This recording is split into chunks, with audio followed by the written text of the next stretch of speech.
Nvidia CEO Jensen Huang joining us right here on set yesterday. Among the headlines from that interview, he explained why he thinks Nvidia is poised to win the AI race. In order to win the AI race, you need to have all of the world's AI developers to be building on your platform. Just as we would, if you're an app store, you would like all of the apps to run on your app store. If you're an operating system, you would like all the world's applications to run on your operating system. If you were a chip, an American tech stack, you want all of the world's AI developers to developing on your American tech stack. That's true whether we're here in the United States or whether it's developers in China.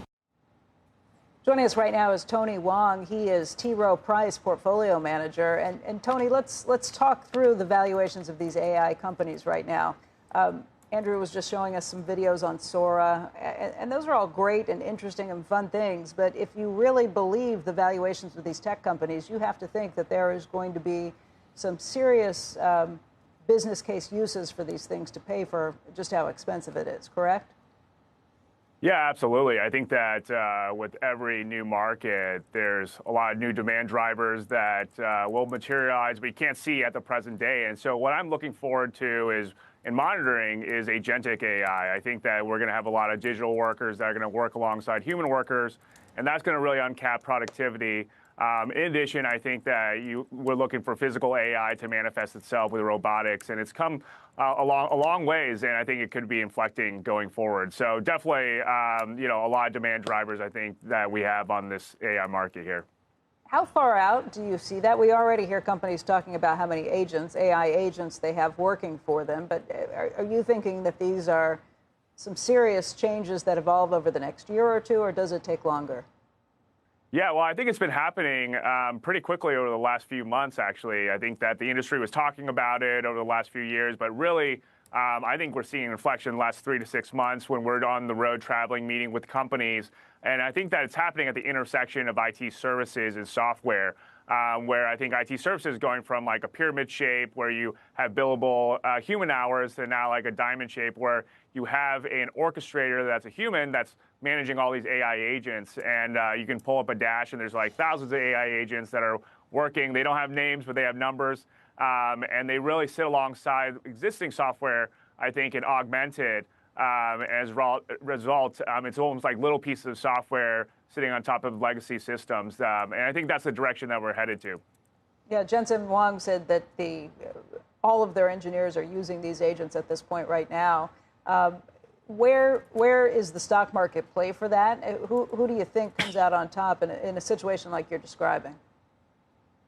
Yeah, well, I think that the companies that are building the infrastructure, the cloud players, the emerging cloud players, as well as the compute tiles, with AI infrastructure, Nvidia, Broadcom, I think AMD can have some also well positioned for this market. And then I think you see neoclouds that are seeing a significant increases in demand there, where they're like more custom built for AI infrastructure. And I think that this market, it is kind of like, you got to build it and they'll come. It's like laying down the tracks for the railroad. It's capital intensive, it can get messy. You probably need some creative financing, some partnerships. But I see this as ecosystem building as much as anything. And as a result, I think that we need to see demand continue to scale and improve with new demand drivers like we just talked about. Your biggest holdings, at least as of the end of August, were Apple at 10.9% of the fund, Alphabet at 9.8%, Nvidia 9.5%, Meta Platforms 9.4%. You've got Microsoft at almost 8.5%. I mean, is that still the thesis that those are the stocks you'd be sticking with? Or are you expanding and kind of looking out for stocks that are further down the pipe that might be a little cheaper at this point because they've yet to see some of the returns? Yeah, so I think in terms of portfolio construction, I view most of the portfolio to be kind of well-positioned, compounders that have durable competitive advantages. So those are the kind of the companies that you talked about. In addition, we also invest in various companies that are earlier on their S curve of adoption. And so my framework isn't necessarily to buy like the cheapest companies. I look for technological inflections where they are kind of on the precipice of an S-curve adoption. And so I think that there's a lot of different companies that we're looking at that are pretty interesting, and I think it's never been a more exciting time to be a tech investor for sure.